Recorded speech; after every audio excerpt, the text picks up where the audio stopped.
I cannot do it on the present circumstances structure. Wala, masasabit ka talaga. Kaya kung gusto ko, sabihin ko na sa inyo, let us all reform, including me. If I have to do it, I'll just say that we will study 6 months to 1 year. If I could not get even the slightest reform, hihiritan ko talaga kayo. I'll declare a revolutionary government. First question is, are you running as a president? When I have formulated an answer to that question for myself, you will be the first to know. You can ask the question again. There still is no answer. The decision has simply not been made. Okay, if I can ask the question, we had a nice fellow who spoke very highly of you. His name was Mayor Duterte. Speak last month. Yes. And I must say, he spoke very well of Senator. There's rumors of the two of you possibly joining in some ways. Is this true, or is this rumors? What's your response? Well, let me just say that in the past few, I guess, the past year, myself as an individual and the party to which I belong, the Nacionalista Party, have been in constant communication with all of the players in the political field. And this is, of course, in anticipation and in preparation as to what role we are going to play in the upcoming elections of 2016. And that is something that continues to go on. But unfortunately, the clarity which we seek so as to make these important decisions has not yet come. We are in the midst of a very unusual political cycle. Generally speaking, by August, by even July of the year previous to the election, it is quite clear what all our candidates are doing. We know what the parties are going to do. We know who their standard bearers will be. We know which team belongs to which party, and all of this. Right now, as we speak, there are only one main declaration as a candidate for presidency. We do not have any presidential and vice presidential teams still formed.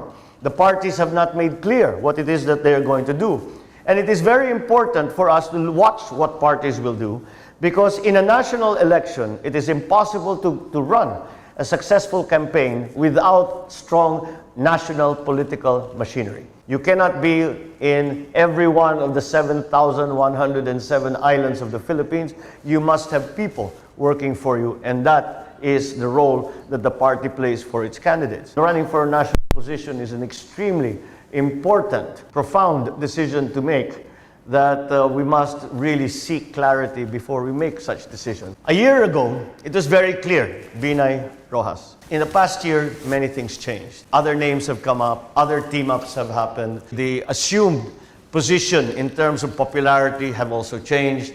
And again, the dynamic only began in the last few months, and belatedly again in the last few months. And that's why I think that right now, you could say that it is very late in the day for our political leadership, for our political candidates for the next election. The picture is still quite unclear. As to the specific question on Mayor Duterte, we have actually been friends for a very long time, and I, of course, am very grateful to be considered as anyone's running mate, because that is immediately an assessment of you as an asset to such an effort. I believe that the mayor will be a great asset to any team for whatever position. He has shown his capabilities, and he has shown that he can get, as I mentioned earlier, the job done. But again, it's funny to be able to say this at the end of July, but to say that it's still early and it's still not yet clear to finalize those kinds of discussions. If elected president, what is the very first thing you will focus on? I'd like to lay a predicate first. I am running for president, and I never wanted to be one, actually. But if I get elected, then no.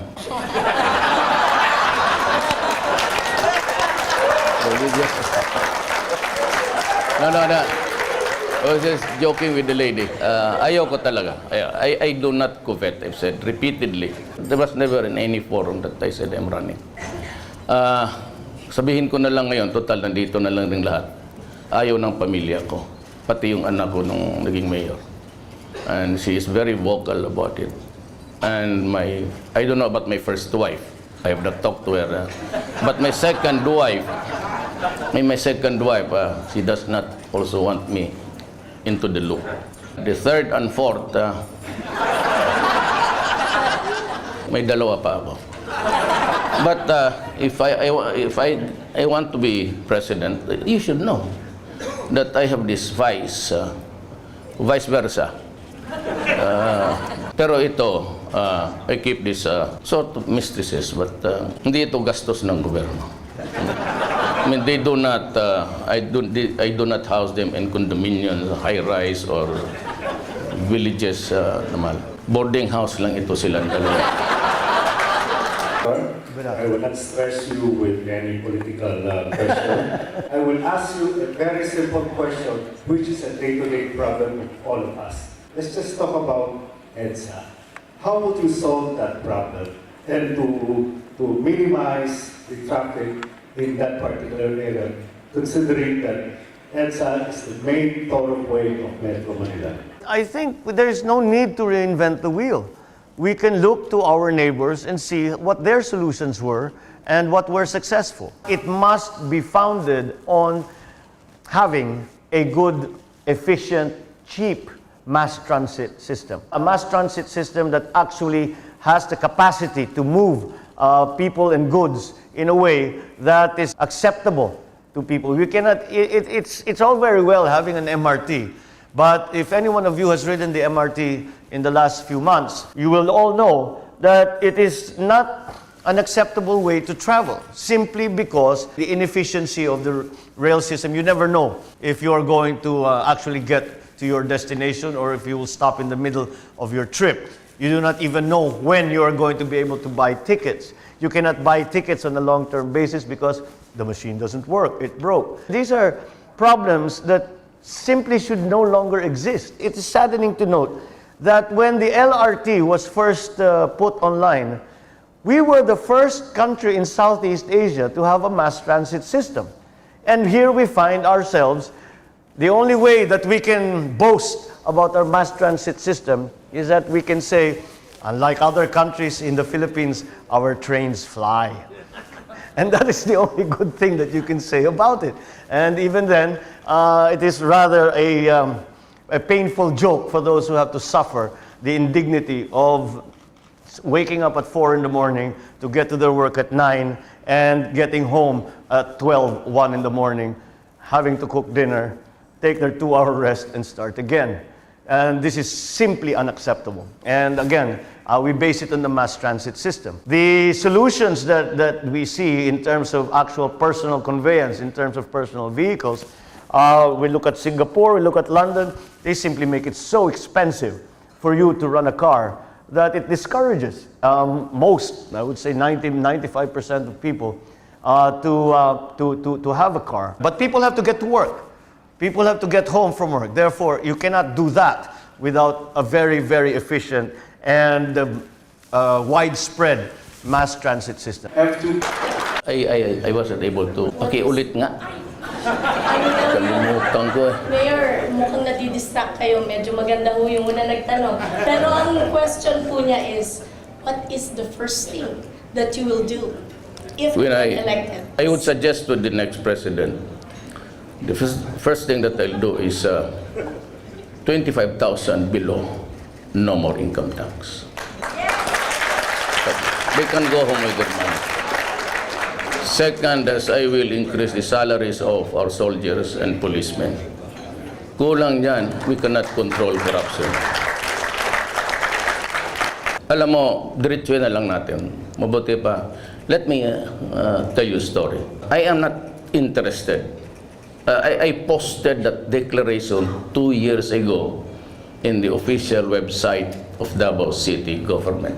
Sinabi ko doon, I do not covet the position. It does not appeal to me. I have no need for it. and I don't want it. My stand today stays.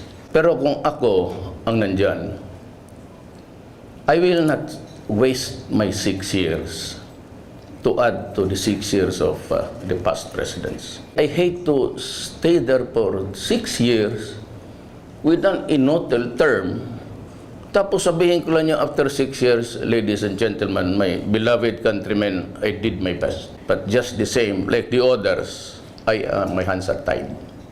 We have to honor the Constitution, this Congress, and everybody, things like that.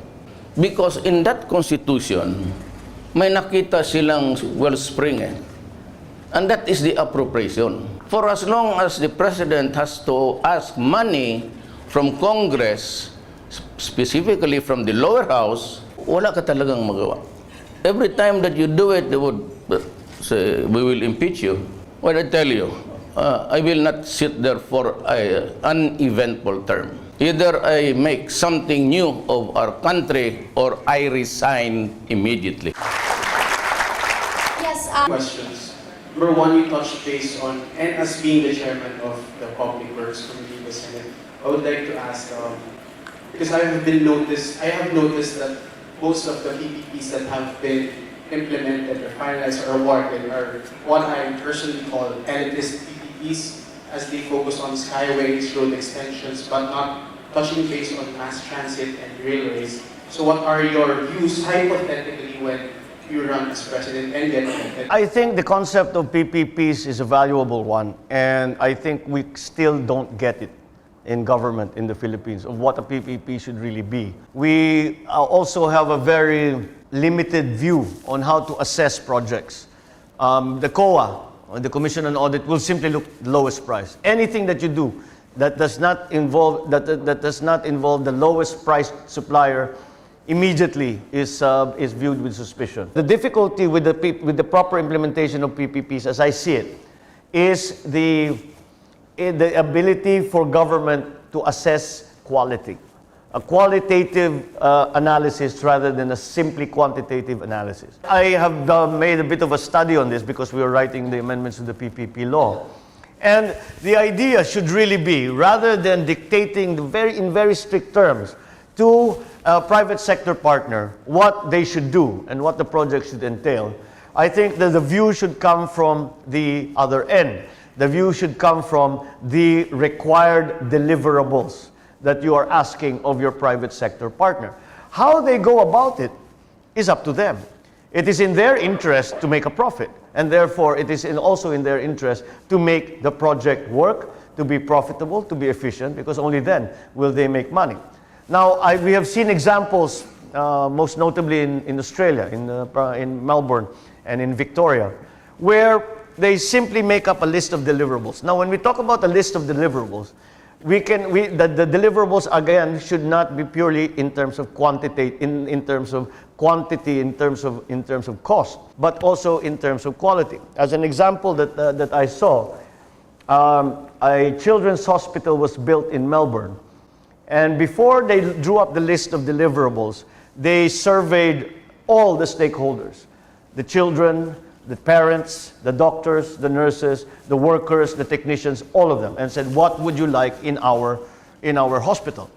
And they put that together, the list of deliverables together, and they bidded on several firms bidded on the project, and they allowed for beyond the straight list, the list of deliverables as I mentioned. They allowed the private sector partner to do whatever else they wanted, so long as they provided those deliverables. And what did they do? They put in wellness centers, they put up a hotel around the hospital. If you see the hospital, number one, you will never see a patient at any point unless you are a patient yourself and are in that part of the hospital. Secondly, we were in that hospital for 3 hours. I did not hear one child crying. And the reason being that they had attended to it in a way where they had this very large aquarium, where they had these meerkats, where they had playgrounds. And that came from that survey that they took from the stakeholders and saying that we must do more to make what is essentially an unpleasant experience as pleasant as possible. To the point that former patients ask their parents, can we go back to the hospital so I can play with the fish, I can watch the meerkats, I can play in the playground with my friend who is still in the hospital. So that kind of PPP approach is highly sophisticated and highly evolved. And we have a long way to go until we get to that point. And I think, again, the very limited assessment system that we have for figuring out which projects will do the most good and will actually provide the services that we require, we have yet to understand all of that. And we are still, I think, in the process. And that is what we have tried to instill in the amendments that we have put into the PPP law. Please state your name and your organization. Thank you. Hi, good afternoon, Mayor. Hi, I'm ma'am. Rosa from Oxford Business Group, and I'd like to ask, how do you replicate the model of Davao to a bigger scale? I cannot do it on the present circumstances structure. Wala, masasabit ka talaga. Kaya kung gusto ko, sabihin ko na sa inyo, let us all reform, including me. If I have to do it, I'll just say that we will study 6 months to 1 year. If I could not get even the slightest reform, hihiritan ko talaga kayo. I'll declare a revolutionary government. If Cory did it, why can't I? Then I can start with the cleansing. It has to start with me, the military, and the police. And I will use the money to increase the salaries of all teachers in the Philippines. Nanay ko kasi maestra. Walang maestra na umuwi ng public school teacher na 18,000. They are eternally tied to the 5-6. Of course, the military. Sabihin ko sa kanila, lalo na yung mga police, sige, I'll increase your salaries. Huwag ka nang hingi-hingi lang. Barilin kita. Prangka-prangkaan na lang tayo. Huwag na tayong pakurnehan dito. Ang driver ko na police, 3 anak niyang babae. Every enrollment time maghiram siya. So sabihin ko siya, what is your take-home pay? Sabi niya, sir, 1,500 na lang. Gamitan mo lang ng 1 plus 1. Alam mo talaga na magkukurap yan. You have to increase the salaries. I'll give you 50,000 pa 70,000. Marami akong pera eh. Alam mo bakit? Sarado yung Congress. But I will not dismiss the employees. Tumawa pa rin sila. About telecommunication and the substandard quality of it. And this is in a direct result of the 4 limitations that is in place. Hypothetically again, when elected, is this priority agenda that you might want to look at about the 4 limitations that are in place so that competitive owners or investors would actually set up office or services here? Telecommunications has made the world what it is now. Yes, it is what made the world global. We cannot say that an economic activity exists solely in one place.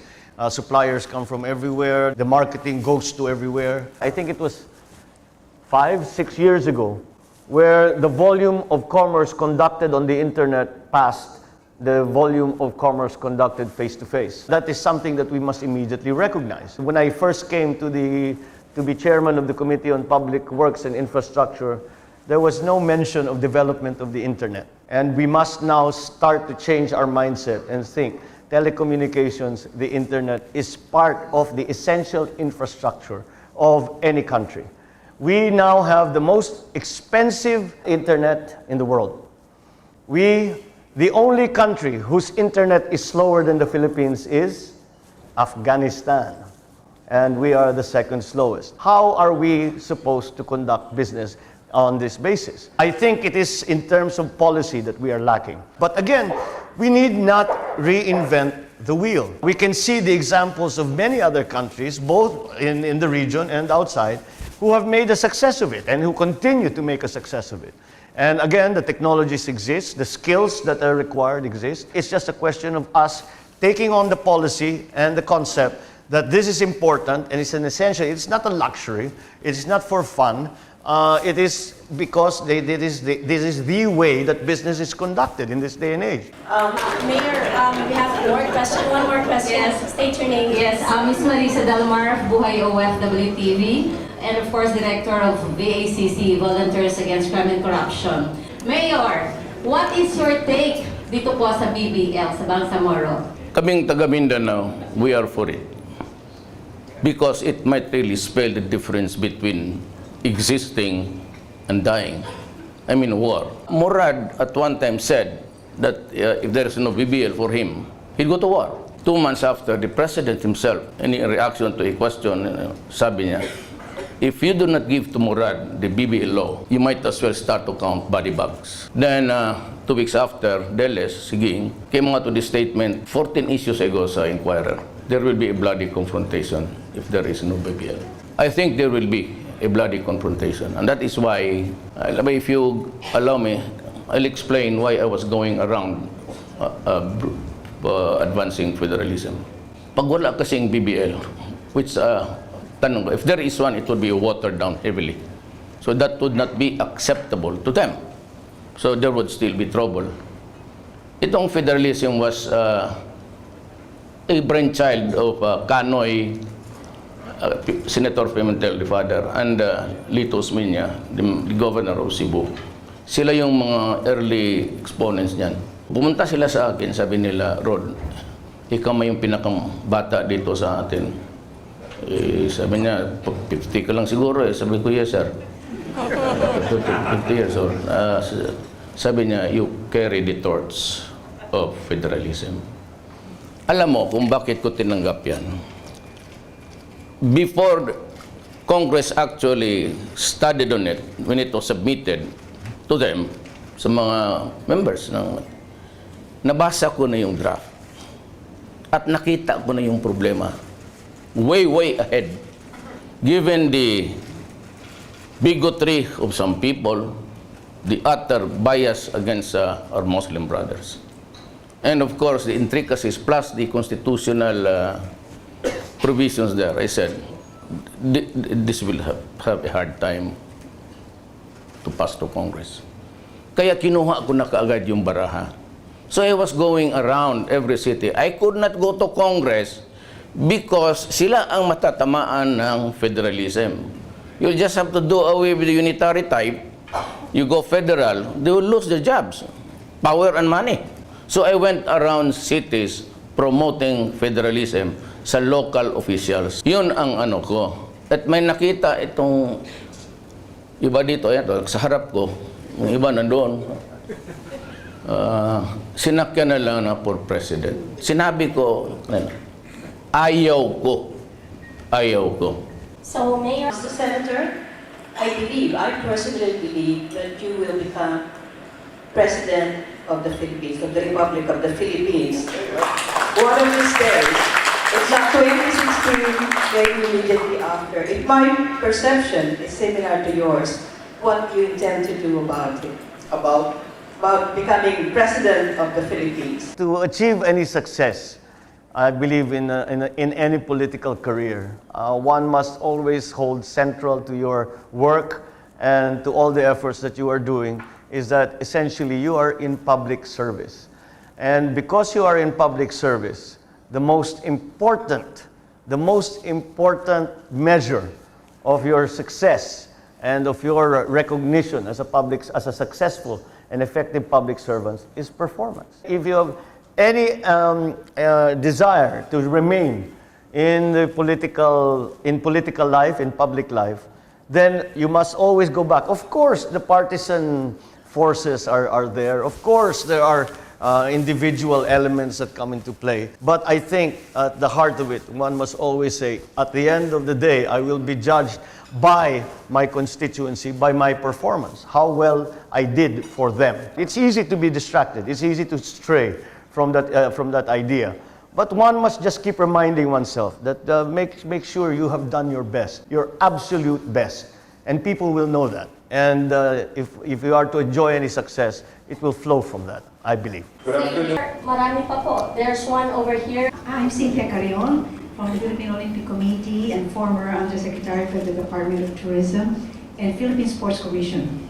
And I just wanted to know that all of us here, all I know, are clamoring for you to be the president to announce. But I would like to have the job of convincing your wives to please allow you to be president. I need someone like you. Filipinos have that. So don't worry about the one vice that you have. So we want you to be president. Please, sir. Alam mo na, sa totoo lang, if I may just, you would allow me, hindi ko na talaga panahon. And I would just cite the Bible, Ecclesiastes 3. There is a time for everything. To be great and to be small. Time for plenty and a time for want. A time for sorrow and a time for joy. Live time to die. Ako, yung opportunity to be president is a window that's very, very small. Sabihin ko na lang sa inyo, hindi ko na talaga panahon. It's no longer my time. Give it to somebody else na yung may gusto. Mahirap yung nandiyan ka na ayaw mo. Magtamad-tamaran ka. When I was mayor early on, I worked until midnight just going around the city killing mosquitoes that were bothering the and rats all over. Yes, sir, please.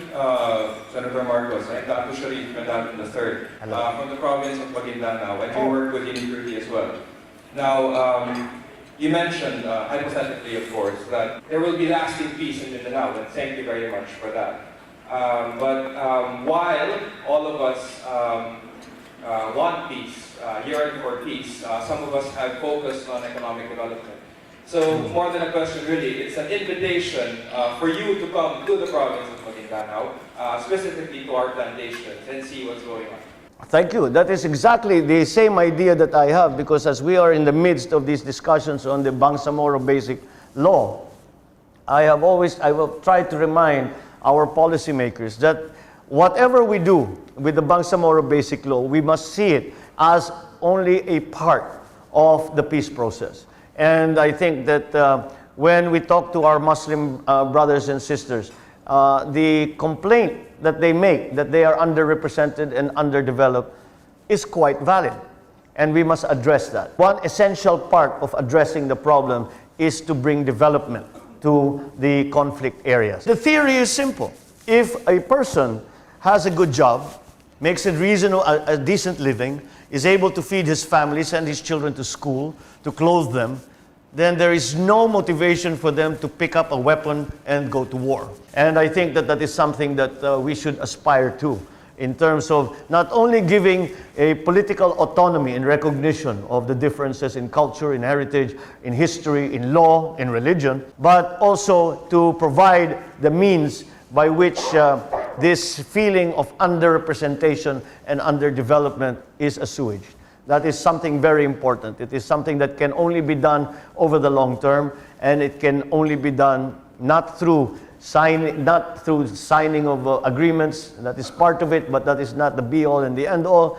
You have to go back and actually be inclusive. Again, this question of being inclusive in whatever development, whatever progress you bring to the rest of the country. One of the most profound statements I heard during our hearings in the BBL was one of the leaders just simply said, "Stop treating me like a Muslim, treat me like a Filipino." And that is an extremely profound statement, and that's something that sometimes we lose sight of. You mentioned. I'm Sebastian Castro. I'm not here representing a company, I'm just representing myself. A lot of economists believe that one of the most efficient ways to tackle poverty, to really have more structural change, is land reform. When it comes down to it, the agriculture sector still is the biggest sector of our economy. At least it employs the most people, right? You have tens of millions of people who are poor farmers who do not own the land they work on. And that's been the way it has been for so long, which is just a mirror of the overall picture that we still live in a country where the power and money and wealth is still in the hands of a very select few. So my main question is, will you do anything about land reform, meaningful land reform? I will try to figure out if it's still needed an extension. It has expired, the law on land reform. If ever I would reinstate it, I would not go for a thing just like giving them 2 hectares. Because most of the lands given to the beneficiaries, would you believe it? About 85% of those given to the farmers, tenants, are back in the hands of the landlords. The land reform was really a faulty one. Unless you supply the farm implements, give them the fertilizers, the seedlings, and even assure them of the market. Because a competition of importation would really kill them. Even at great prices na lang, even at that, just figure out how much you can buy from them to be sure that the produce are sold. You know, with the coming of the Asian economic, I don't know how much tariff now, it's a very, very low, 3. Maybe the time will come, it will be 0. It's a free trade actually for all. But that kind of a system is only good for the highly industrialized countries. Now remember that the Philippines is an agricultural country. Economy natin based on agriculture. We'll have to do some protective measures, not even safety nets. You'll have to just say to them, you know, guys, you'd kill my countrymen. And I can only accept so much. Eh, kung mag-i-import ka, tapos mas murang-mura, patay yung Pilipino. We can talk of something else, about the China problem. But then again, this is not really to, you know, with the Americans, with due respect. That problem in the South. Let me rumble on because very important for you. Ano yung China Sea? We cannot fight the Chinese. America will not die for us. I am very sure of that. As a matter of fact, they're already talking somewhere about closer ties. But the posturings in the South China Sea is something which has irritated the China. Eh kasi yung mga maneuver military, and they would ask, to whom are you directing your maneuvers? To Vietnam, which is just in front of us in the West. Obviously, it's against the Americans. But the Americans they have a broken spirit right now. The class hatred, the color, has emerged again, rear its ugly head. And this is something which cannot be done publicly doon sa kanila. But we know that the problems of America are multiple. Two of them prominently is there's a class, a race hatred now. It's growing. The Confederates of the South are really adamant about the freedom of what? To talk, to fly the flag. And America is deathly afraid of terrorism. The last thing that really would do is to go into a quarrel. And even in the Europe, it's losing its grip. About the Ukraine, nothing except criticism. Now Greece is being paneled by EU, withholding aid, and Merkel of Germany seems to be standing hard. And the problem ganito, with the coming of Russia, who offered to give them gas, fuel, and the 10 trillion of the Chinese, and he would just say, I'll buy your debt. Then you can grow and I'll give you the space of maybe 10 years to pay us. There's a growing hegemony in Europe and in Africa in favor of the Chinese and Russians. That's how it is. That's how I see it.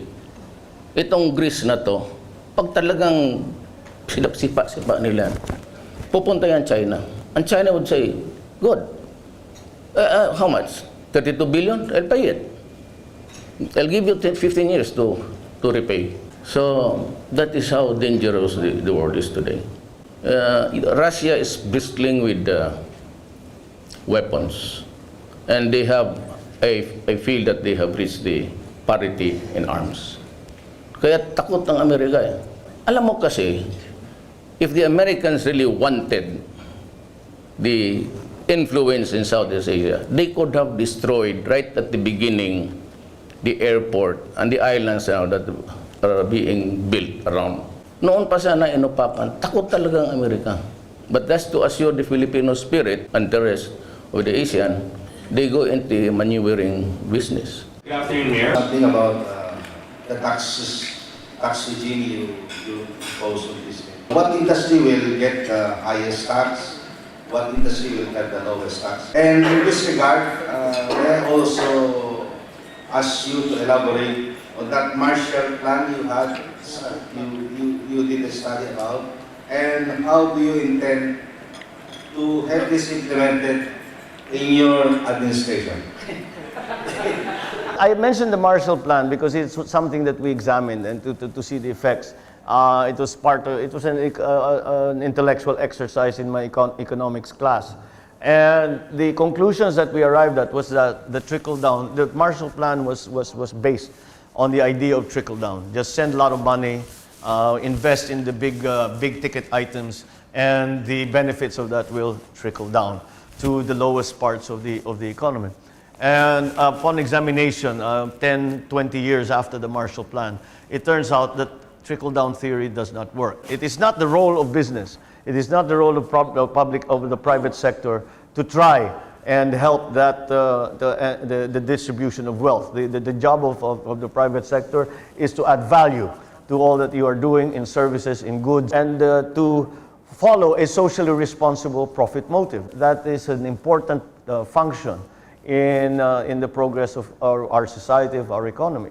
It is up to the government to change that situation. We must make active policy decisions. We must take active implementation of that policy, where the distribution of wealth is done at a much better pace. We must always look to the disenfranchised. We always must look to those who are vulnerable. And that is the job of government.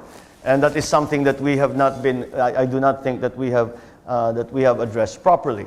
We hear often about the 7% growth rate, and yet we spend 65 billion on the CCTs. The poverty rate does not change. The unemployment rate does not change. The literacy rate does not change. The mortality rate in our hospitals does not change. So basically, the way we are doing it is not working. It is often cited, the examples of Brazil and India in the CCTs as a tool for the distribution of wealth. In Brazil and in India, the CCTs were funded by corporate taxes. Hence, you can see there really is a distribution of wealth element in that. In the Philippines, CCTs are funded by borrowings. So that immediately wipes out the entire one of the most important parts of the CCTs, which is a distribution of wealth. So we have to rethink some policies. Anyone who has made even a cursory examination of any economy and its reactions and its policies towards poverty will know that direct transfer payments, i.e. throwing money at the problem, simply doesn't work. Hence the very famous Chinese saying about fishes. Don't give me a fish, teach me how to fish. And this is what we must do. We must give people the opportunity to make it better for them. How do we do that? The very beginning of that entire process, improve our educational system. With a well-trained, well-experienced workforce, you can do anything. And that will provide opportunities for people. That, again, if there are more high school graduates, there are more college graduates, literacy rate is improved.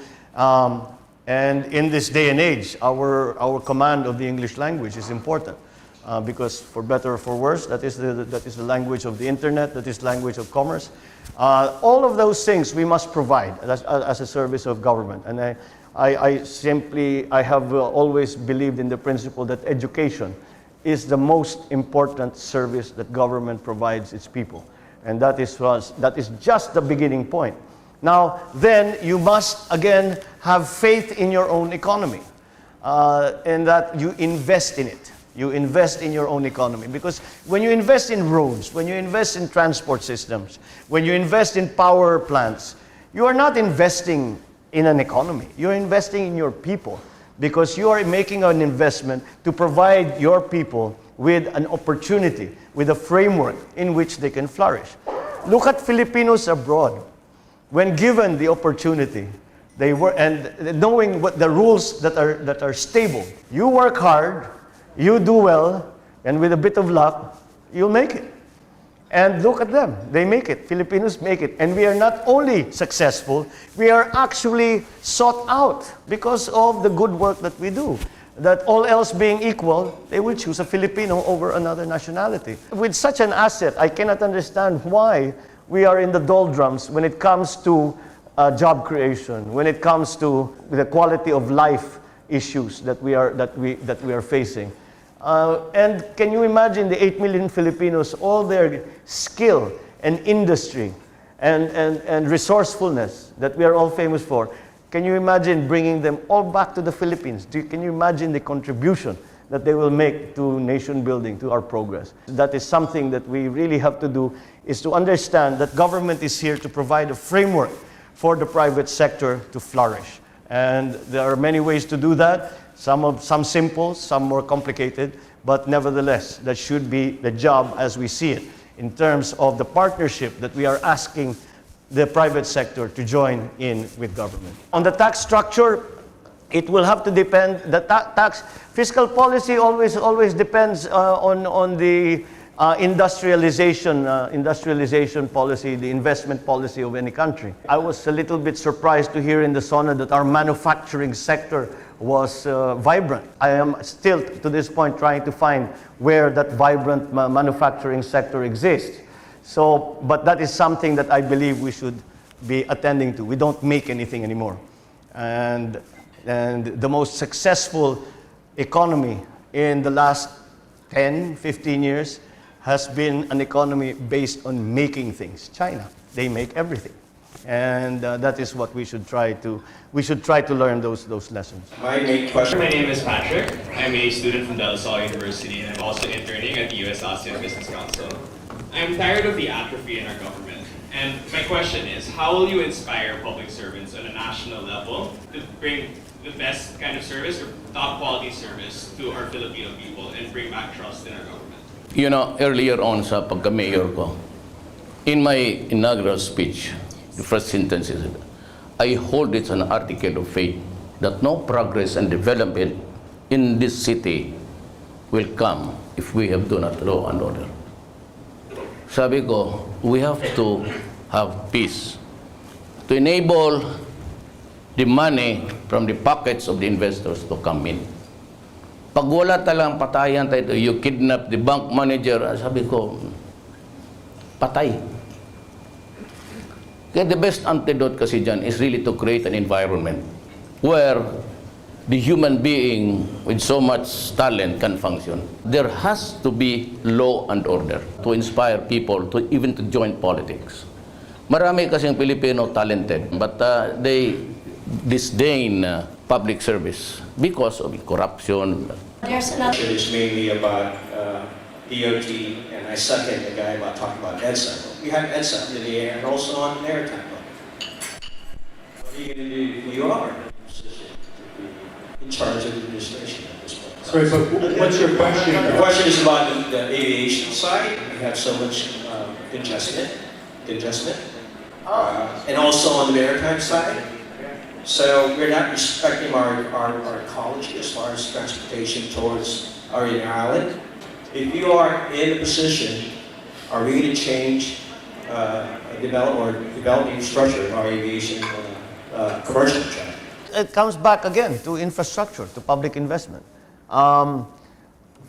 Just to take up your subject on aviation.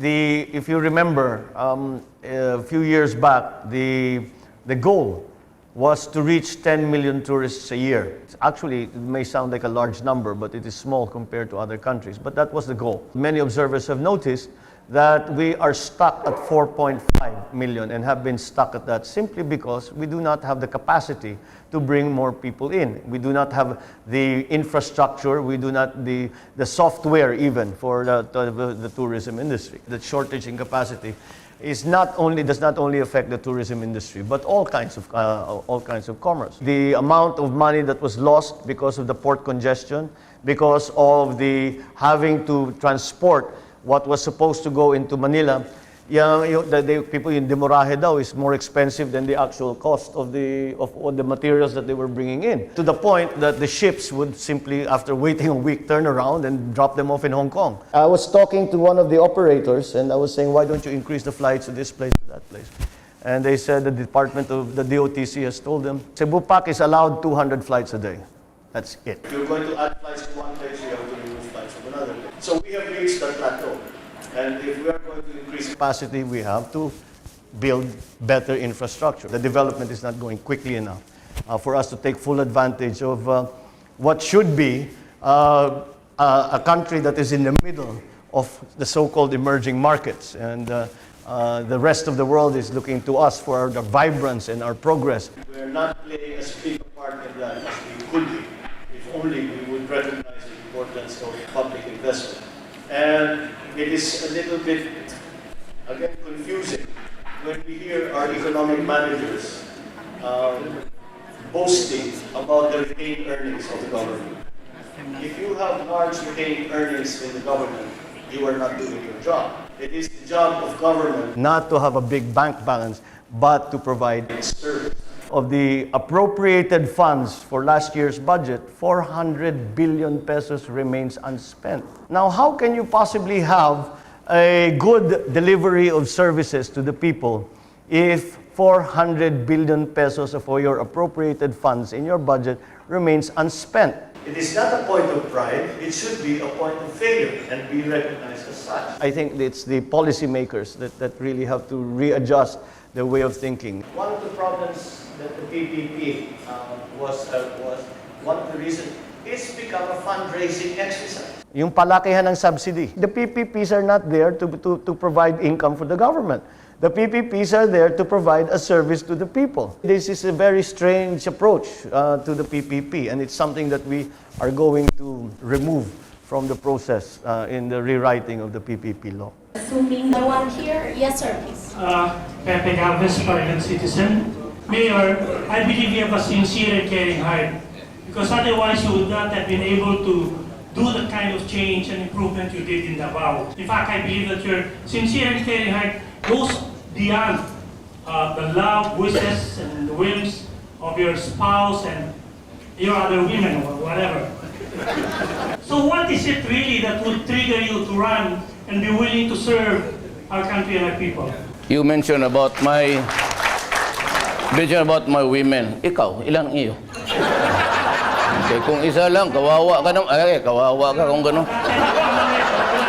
I pity you. I cannot survive with one. Pag inaway mo yan, tabla ka na yung araw na yan. Alam mo talaga, ako it's too cavalier fashion ako kasi hindi ako interesado eh. That's why I can really mouth whatever I want to say.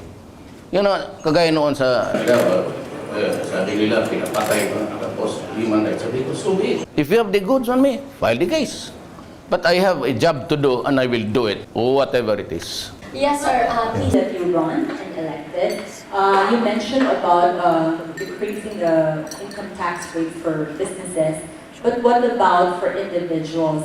Would you support a bill or will you certify this version of revisiting or lowering the income tax rates for individuals in the income tax bracket? As you might be aware, among the ASEAN neighbors, we're the highest, if not one of the highest. I think insofar as the highest income tax bracket that we have, 500,000 or tax at 32, as opposed to our neighbor in Thailand, their 30% is 5 million pesos, and Singapore is at 20%.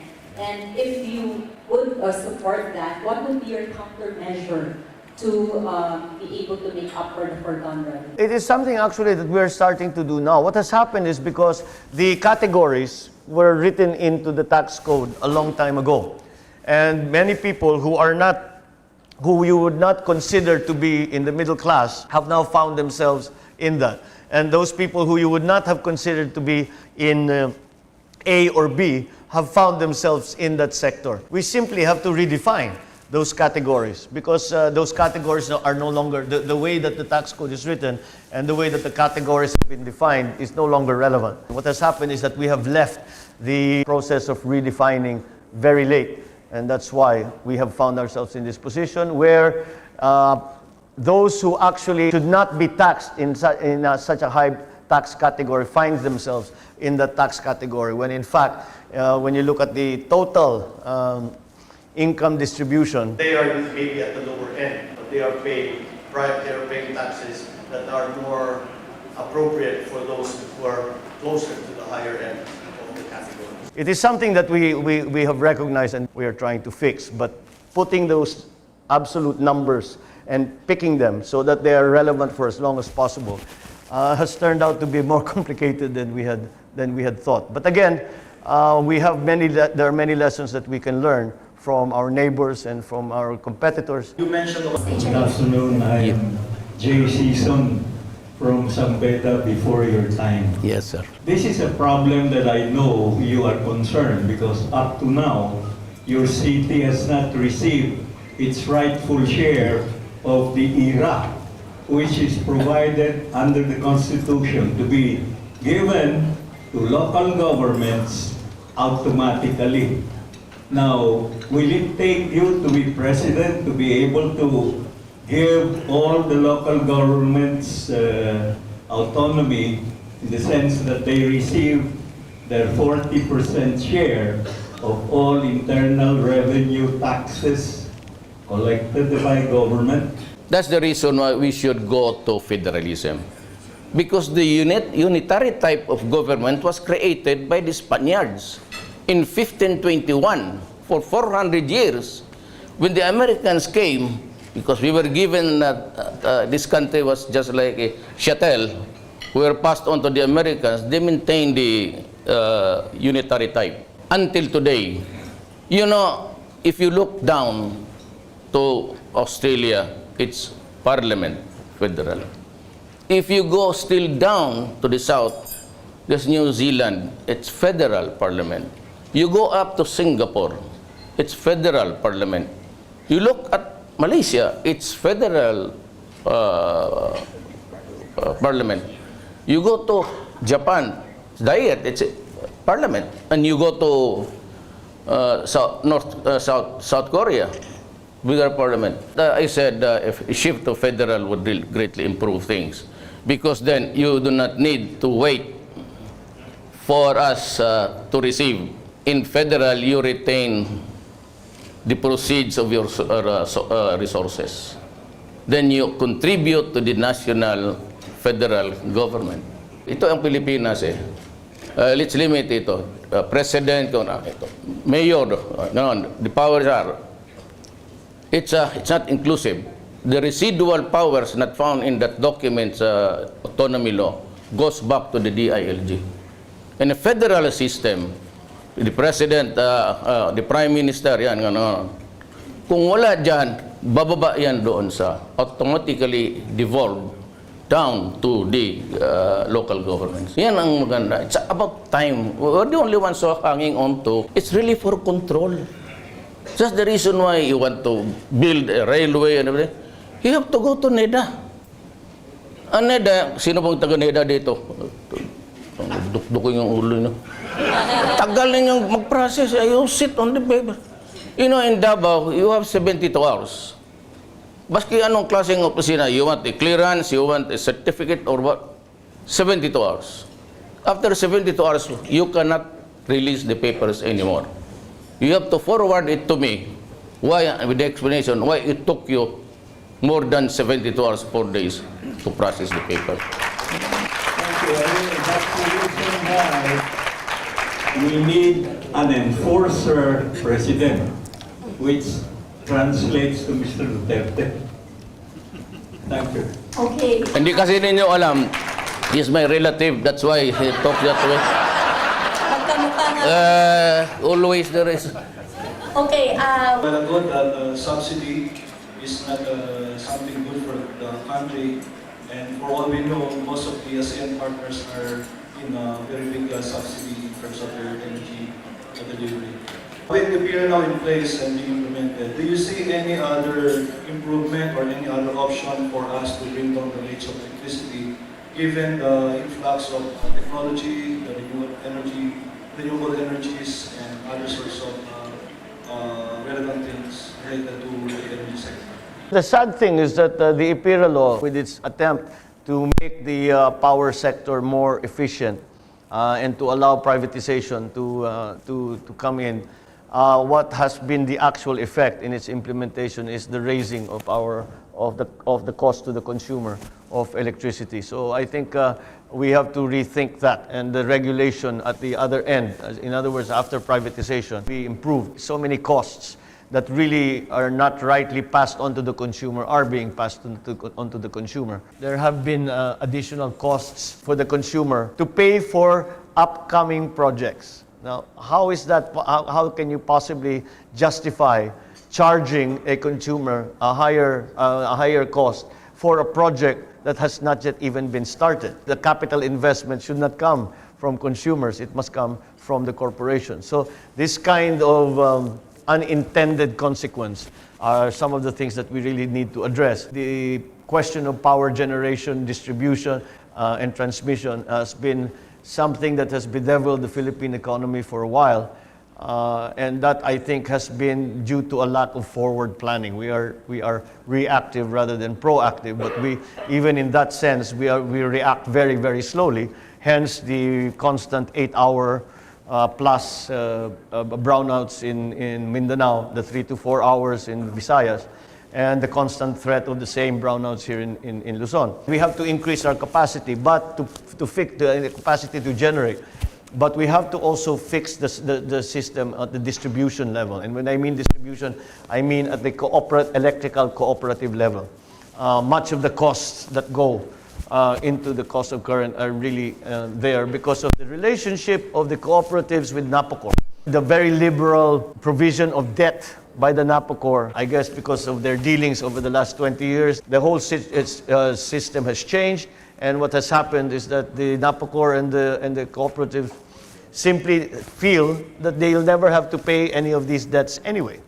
And so utang ng utang, passing on the costs to the consumer, and no increase, no betterment in the efficiency of the distribution. Actually, one of the proponents of the rural electrification is right here, Congresswoman Marcos. She was the one who headed with General Dumol the rural electrification program. The function of the cooperatives has changed so much. It has become again a political entity. They are not really that interested in efficiency. They are not interested in business.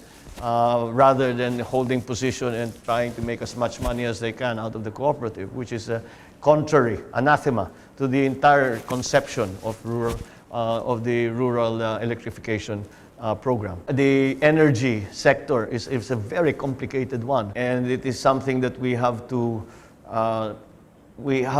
leave to experts. We have one there, sir. Hi, Mayor. I'm Francis Romero from Jonestown, the South Philippines. My question is, sir, aside from the nationwide government privileges and benefits granted to developers and investors like the BOI, the PESA, have Davao City, during your leadership, implemented special benefits or laws or ordinances that is aimed to further attract developers to develop in Davao or investors to invest in the city? Ang isang problema lang is the NPA. If you are into agricultural venture, agricultural farming, you have to deal sometimes with the NPAs. And that is a reality which we cannot really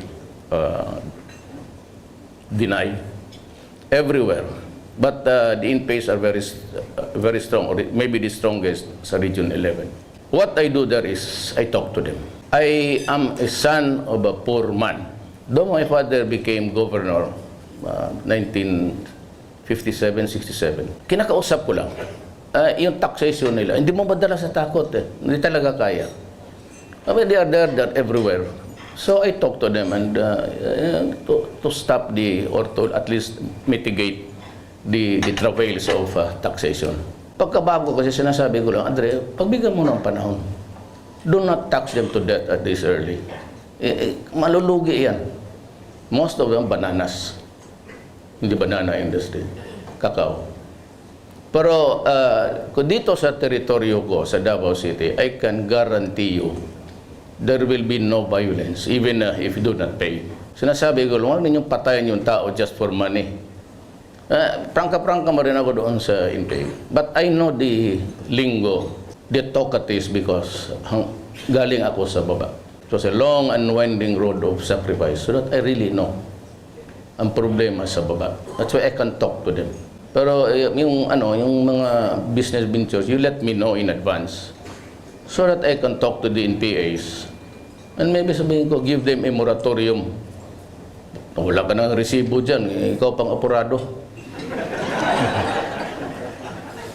But I take care of business sa Davao. And I must know.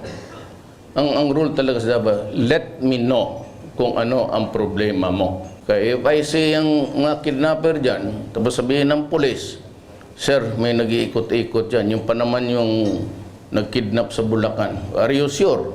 Very sure. Kidnapin mo. Tabla-tabla lang. Tapos sabihin ng pulis, sir, nandito na sa amin. Sabi mo, hingan mo ng pera. Maraming pera yan kasi marang kinila. Sir, wala raw. Di ko patayin mo. Maraming istorya. Si Dilima. May marinig ang Dilima yan. Wala na Duterte. It is only in this country you take an oath to tell the truth. Sa Congress, I was summoned to testify against Bangayan because of the rice smuggling. So I was, do you swear to tell the truth and nothing but the truth? Yes.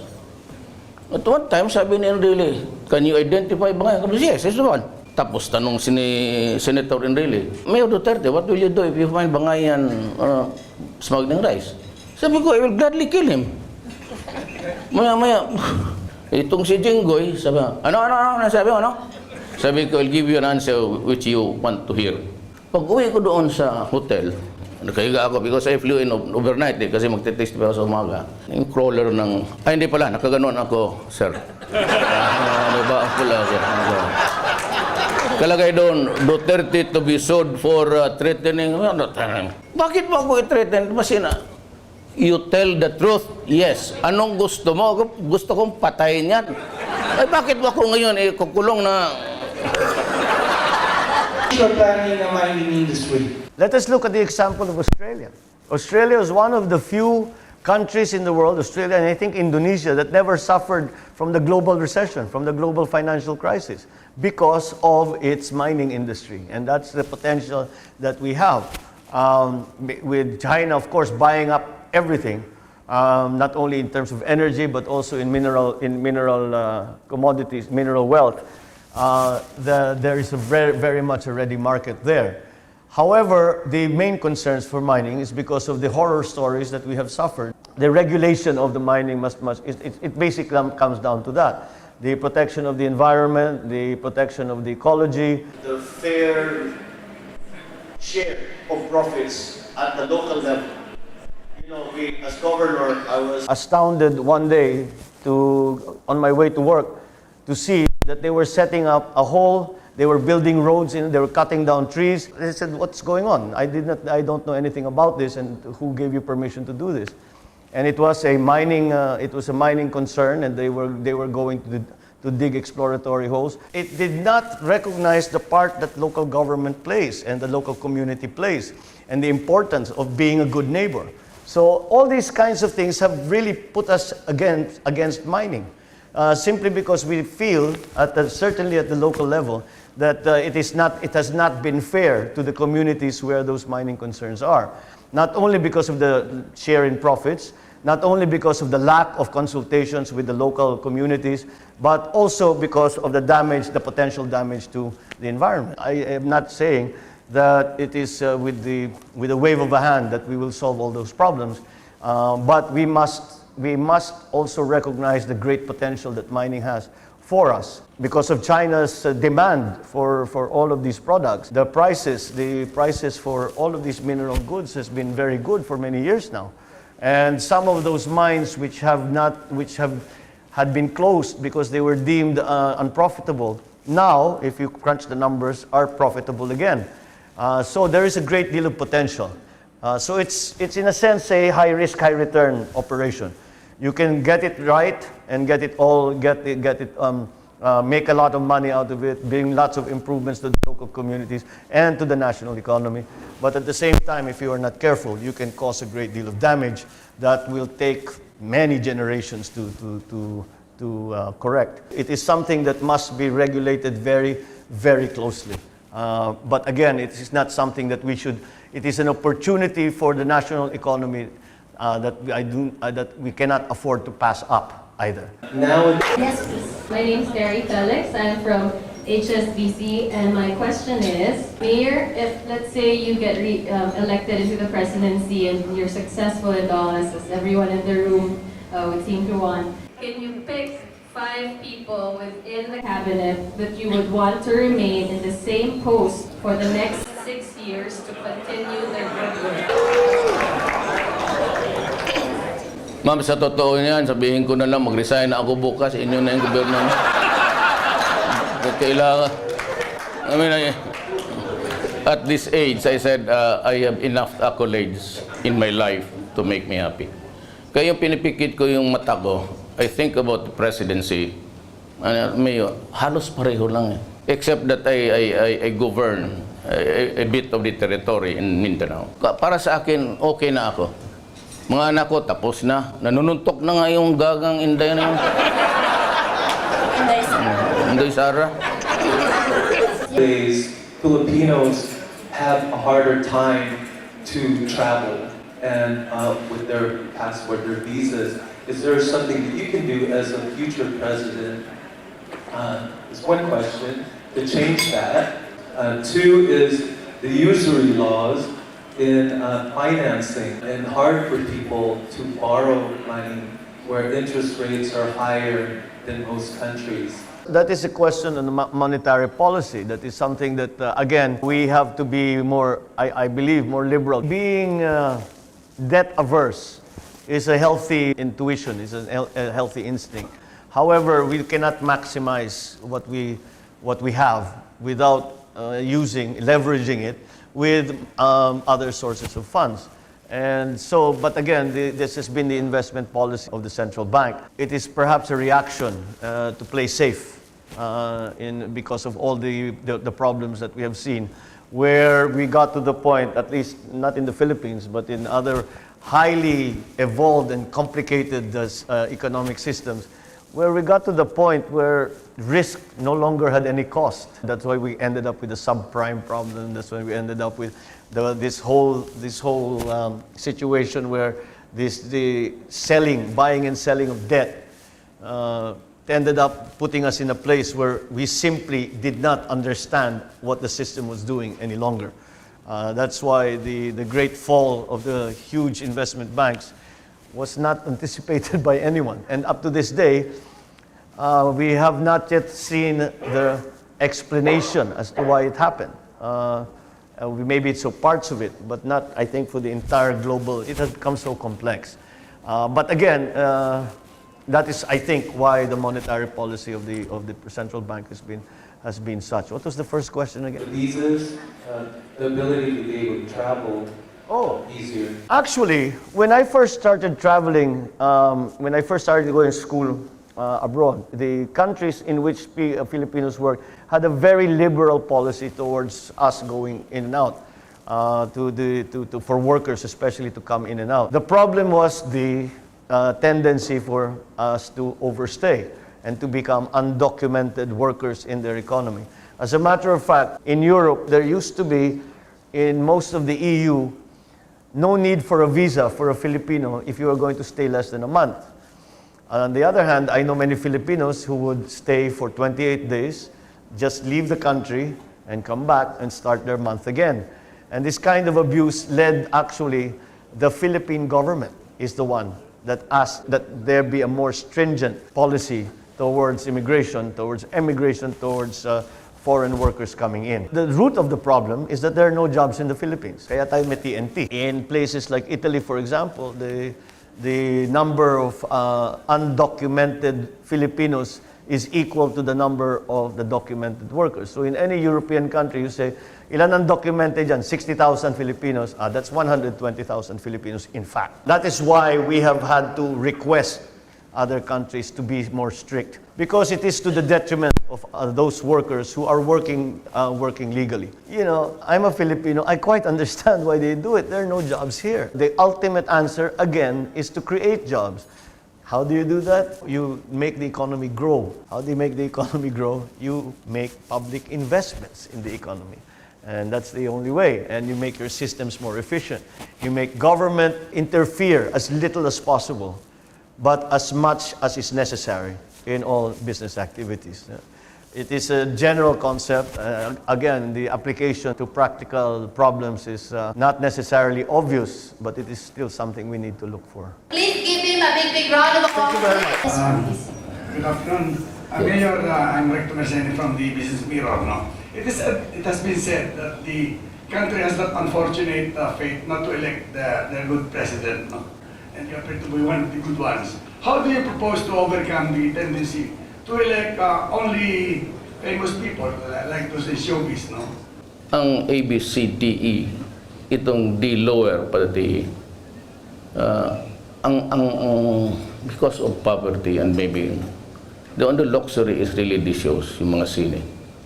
And they identify themselves with the character that they see there. It's part of the psyche, the community psyche. Hindi mo talaga maano yan. Kasi kapag artista na, tatalon-talon na sila gano'n. It's because lack of education. We cannot hope to bring this country to the next century if we cannot educate. If you cannot educate your children. That is why I said, if I become president, I propose to stop infrastructure projects. Complete those that are being done, but no new. I will use the money for mitigation sa mga kapwa-tao natin. Education really is very important. Yes, please. State your name. Good afternoon, Mayor. My name is Josephine Reyes, Legal Broadcasting Corporation, DWIC, Home Radio. Sir, the recent schedule I have in Davao to visit our radio station there, I asked our staff, if you run for president, will they vote for you? They said no, because they don't want you to leave them. And then, if you do run for vice president, who will you run with? Or if you do consider presidency, who will be your vice president? Babae talaga yan, ma'am. You know, actually, ganito yan eh. I think that what, pardon me if I'm too presumptuous about it, but I think that most of you came here just to listen and maybe to know whether I am in the hustings already for the president. Sabihin ko sa iyo, wala talaga. I am sorry, but talagang wala sa, wala na sa, sabi ko nga, hindi ko na panahon. I never aspired for any national position, but he's still alive. After alunan, gusto ni Presidente Ramos, ako yung DILG. I said, sir, hindi ko type talaga yung national. Actually, I do not like Manila. Ano dito eh. Ang gulo, tapos traffic. Then, kay ERAP, sabi niya minsan, DILG or sabi niya, ikaw na lang yung customs commissioner ko na. Sos Mario Joseph, sir. Bigay mo yan sa iba, hindi ko type yung customs. Mamamatay ako dyan. Sigurado, papatay ako talaga dyan. Then, kay Ma'am Gloria, the last offer was Secretary of Defense. Nandyan si Colonel Esperon, General Esperon. Gusto ni Presidente Arroyo nung I'll take over from Norberto Gonzales. Ayaw kasi ng mga military si Norberto. I don't know, but is he good man? And itong Pinoy, to the day that he took his out of office, there was really no secretary for local governments. And I said he will just hang on himself to the position. So at that time, Ochoa was calling me if I could DILG, sabi ko. Ayaw ko. Vice President, wala akong ganawa. Kung ako ang Vice President, I will cabal with some military men. Patayin ko na yung Presidente. Bakit pa ako maghintay na?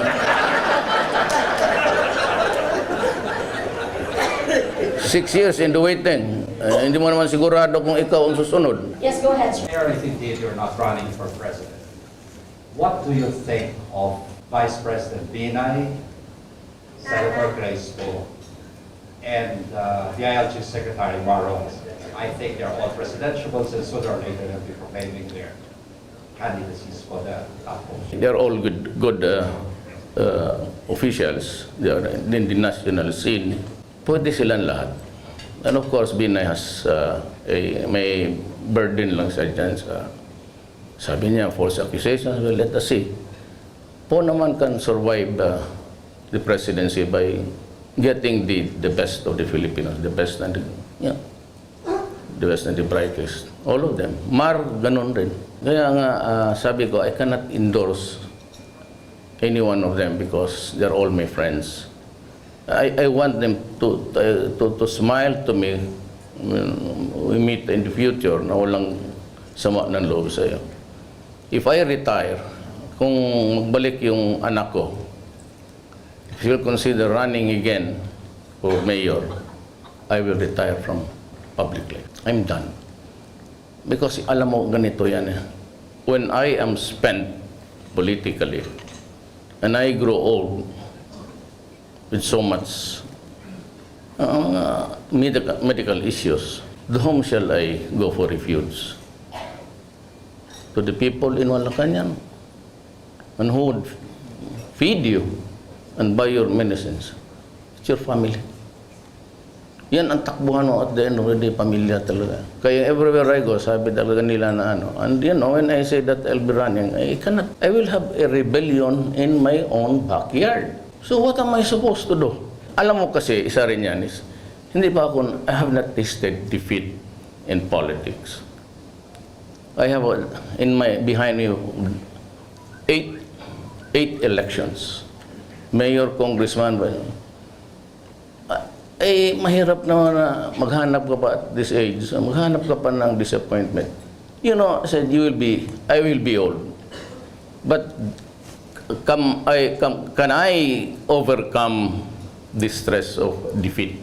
Yeah, you want to retire comfortable, mind and kung makatikim ka ng talo, mahirap yan. Sabihin lang na tao na, ito, si ano, corrupt, itong ano, ganon. Ay tabi so niya, bakit mo akong gawin excuse? The bottom of the matter nila, kanila yun.